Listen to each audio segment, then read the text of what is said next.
Bienvenue à tous, j'espère que vous allez bien, d'où que vous nous regardiez. Ceci est un navire d'assaut amphibie de classe Wasp dans la mer d'Arabie, publié par le CENTCOM, et c'est une réponse à ce que fait l'Iran.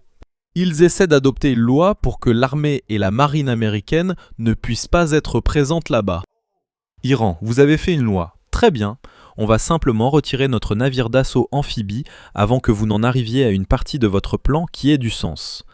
Parce qu'hier, une commission du Parlement iranien a commencé à rédiger une loi qui dit que ce navire a besoin d'une autorisation écrite du CGRI pour être là.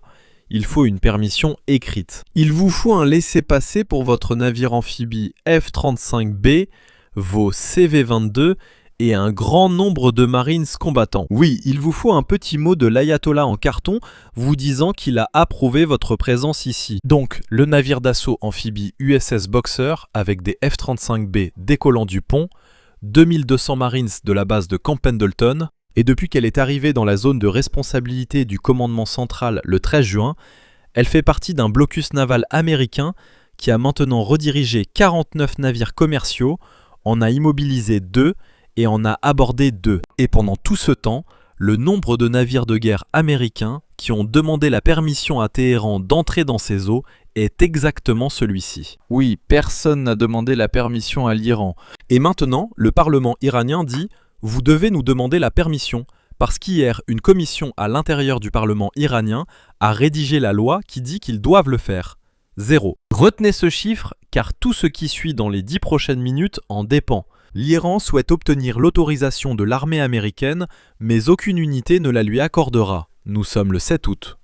Bienvenue à tous dans la vidéo, voici les sujets du jour. L'USS Boxer, l'USS Portland, l'USS Comstock, la 11e unité expéditionnaire des Marines de Camp Pendleton, décollant de ses navires d'assaut amphibies à bord de F-35B Lightning II d'Osprey. Et il y a aussi des engins de débarquement sur le pont.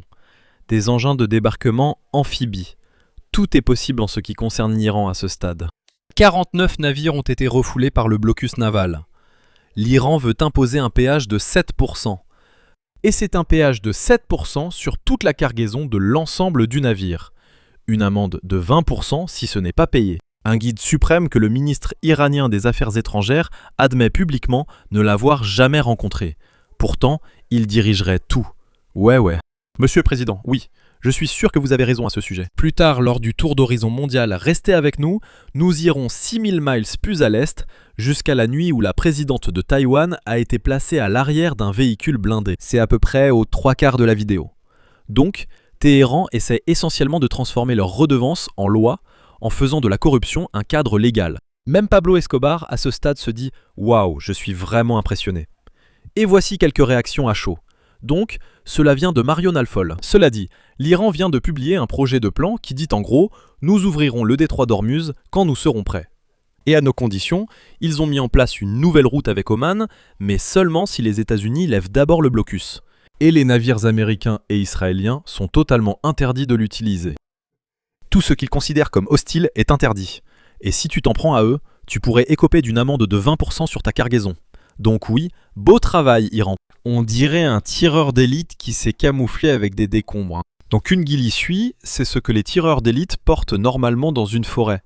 Mais en terrain urbain comme ici, c'est un tout nouveau type de tenue pour l'ISR, le contrôle de drones, les opérations de sniper. Donc il y a beaucoup d'innovations en Ukraine, j'ai trouvé ça incroyable. Et regardez ça, c'est un drone de sauvetage qui plonge dans l'océan pour secourir quelqu'un. C'est une invention géniale, vraiment.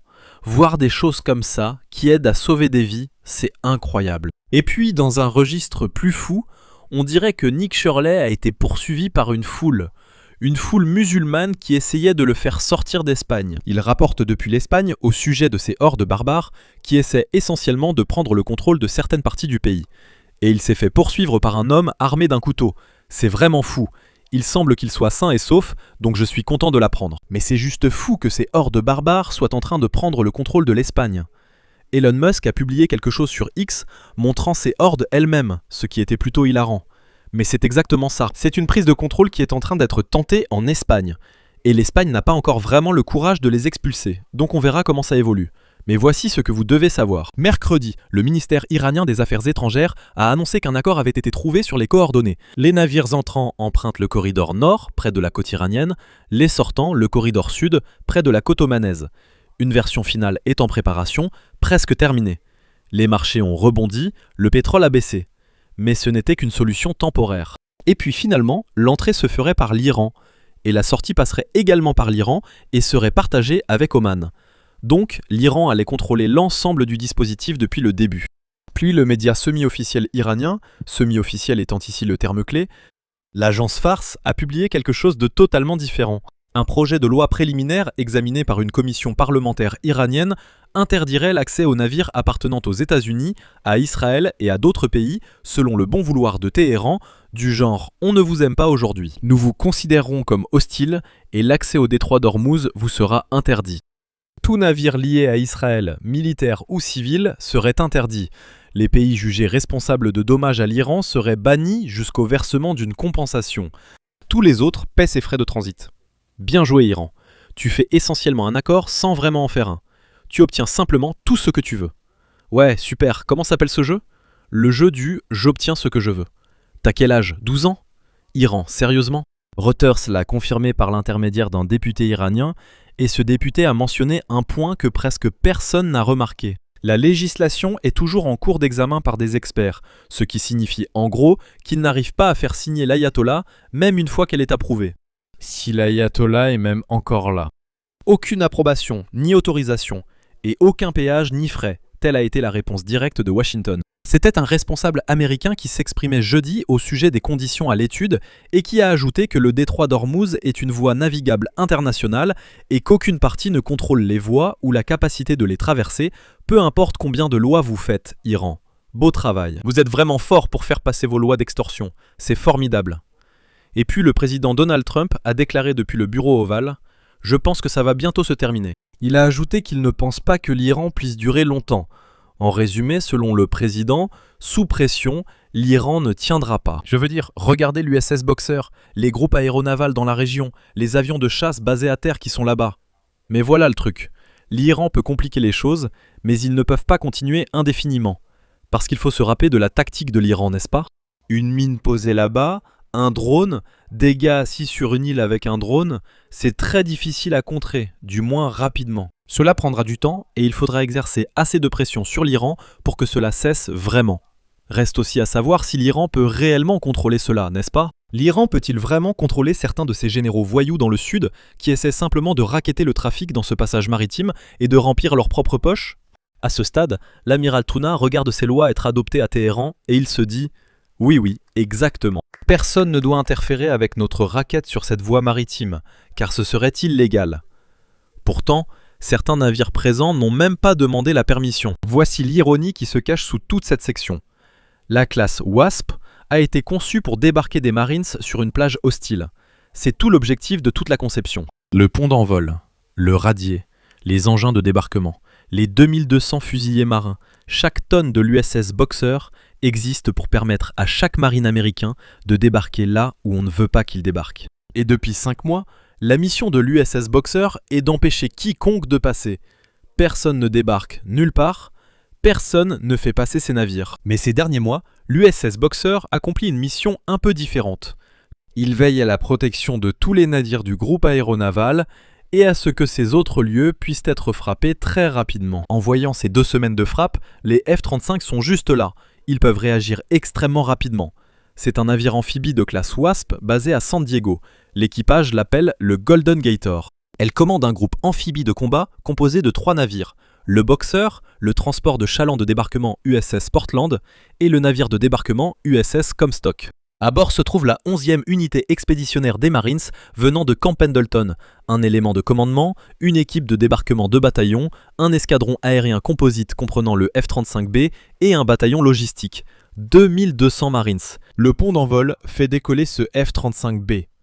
C'est le mode décollage court et atterrissage vertical, donc il ne peut pas vraiment décoller à la verticale. Il peut atterrir verticalement et il peut décoller très rapidement du pont d'envol. Il y a aussi des MV-22 Osprey, des hélicoptères. Mais pour moi, ce F-35 est si facile à déployer, c'est le F-35 format mini. c'est le F-35 de fait qui est aussi portable à ce stade. Et l'USS Boxer joue un rôle majeur dans le blocus américain en ce moment, ayant immobilisé ou renvoyé 49 navires commerciaux, ce qui coûte 500 millions de dollars par jour au régime iranien. Ce n'est pas surprenant qu'ils veuillent une loi pour vous empêcher d'entrer afin de paraître légitime. Leur truc, c'est qu'ils deviennent désespérés. C'est absolument leur pire cauchemar d'avoir ces navires juste là. Alors ils se disent, eh bien, si nous disons que nous l'avons fait en toute légalité, alors le reste du monde appréciera que nous soyons dans la légalité. Et c'est comme, Iran, tu as légalement tué 52 000 de tes propres citoyens.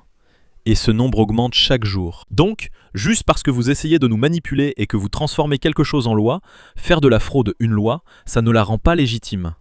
Ouais, tu vis en Californie ou quoi? Sans vouloir t'offenser, Californie. Je sais qu'il y a de bonnes personnes, et j'aime les Californiens sur notre chaîne. Mais il y en a aussi de très bizarres. Mais soyons aussi honnêtes sur la véritable situation de l'Iran et ce qui s'y passe. Donc, il rédige ce projet de loi pour essayer d'avoir l'air légitime. Le ministre des Affaires étrangères de Téhéran a affirmé que l'Iran est prêt à reprendre ses engagements, bien qu'aucune négociation ne soit en cours avec les États-Unis. Évidemment, les États-Unis ont tout simplement rejeté cette nouvelle loi de l'Iran. Il n'y a pas la moindre chance que l'administration américaine accepte cela. C'est justement le but, d'ouvrir la voie navigable, Iran. Mais le guide suprême de l'Iran, qui a pris ses fonctions le 8 mars, n'est pas apparu une seule fois en public, ni lors de sa propre cérémonie de succession, ni aux funérailles de son père. Ce bureau ne communique que par déclaration écrite relayée par les médias d'État. Mais c'est Massoud Pezeshkian qui dit aux journalistes qu'il n'est pas certain de pouvoir joindre l'homme qui doit tout approuver. Il doit tout approuver. Et l'Associated Press rapporte que l'accord avec Oman nécessite précisément l'approbation finale de cet homme avant d'aller plus loin. Mais même s'il le signe, ce n'est pas comme si les États-Unis allaient s'y tenir du tout. Réfléchissez à ce qui se passe dans ce pays, aux fractures majeures au sein de la direction, au point d'empêcher même les hauts dirigeants de voir l'ayatollah. Alors, pense-t-il que certains de ces dirigeants pourraient être retournés, pourraient être des taupes et pourraient fournir des informations aux États-Unis ? Je veux dire, c'est une situation assez folle à imaginer, non? C'est pourquoi l'Iran est entré dans sa pire phase cauchemardesque, comme j'aime l'appeler, où ils sont tellement désespérés qu'ils se disent « Eh bien, nous n'avons pas vraiment de leader au sommet capable de prendre une décision, nous n'avons pas de véritable chaîne de commandement, et que se passe-t-il? Les gardiens de la révolution ne disparaissent pas sans chaîne de commandement claire, mais gagnent en pouvoir à mesure que les politiciens s'affaiblissent. Voilà ce que je constate actuellement.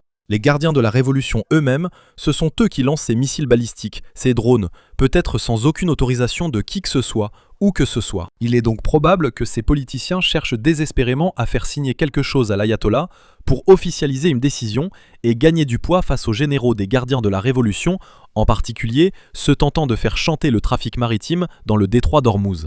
Après la signature du protocole, ils ont paniqué au bout de quelques jours en réalisant qu'ils ne pouvaient plus faire chanter ceux qui empruntaient cette voie navigable, ce qui les a rendus nerveux.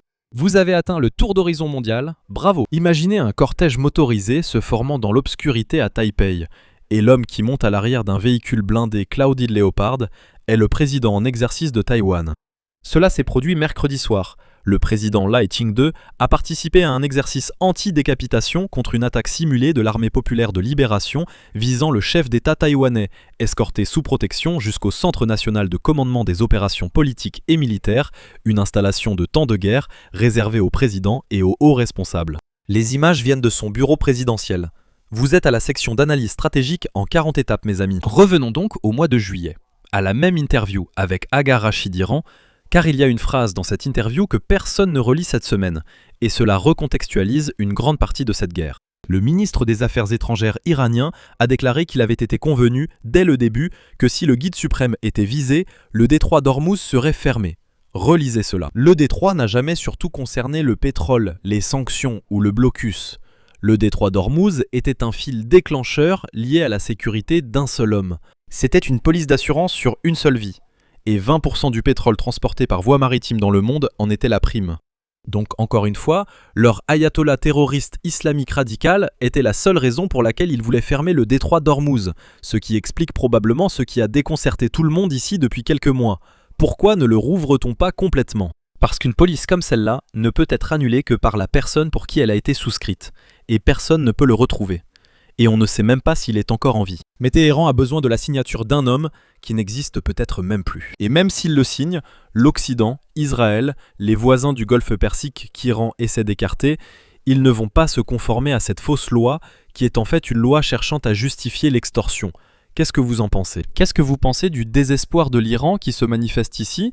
Et selon vous, que va-t-il se passer dans les prochaines semaines alors qu'ils essaient de légaliser la fraude et l'extorsion? Et nous avons l'USS Boxer juste là avec des F-35B et ils disent simplement « Oui, nous n'allons pas céder à votre extorsion ». À la place, faisons décoller un F-35B capable de repérer pratiquement n'importe quelle cible dans tout votre pays. Pourquoi ne pas en faire une loi, Iran? Les F-35B feront tout ce qu'ils veulent. Vous devriez probablement soumettre cette loi à l'ayatollah rapidement. Mais l'ayatollah est encore plus discret que le F-35B. Bonne chance pour le trouver. Merci d'avoir regardé, je vous remercie. Visitez maxafterburnerenergy.com pour être informé de l'arrivée de nos produits dérivés. Nos boissons énergétiques sont en cours de conception. Vous allez les adorer. Leur goût est exceptionnel. Nous étions récemment au laboratoire pour ajuster les saveurs et obtenir la sensation idéale, car nous voulons éviter le coup de fatigue lié à la caféine. Nous concevons ces boissons dans ce but. Je pense que vous allez les adorer. C'est sur maxafterburnerenergy.com. Merci beaucoup d'avoir regardé les gars. C'est Max Afterburner, fin de transmission.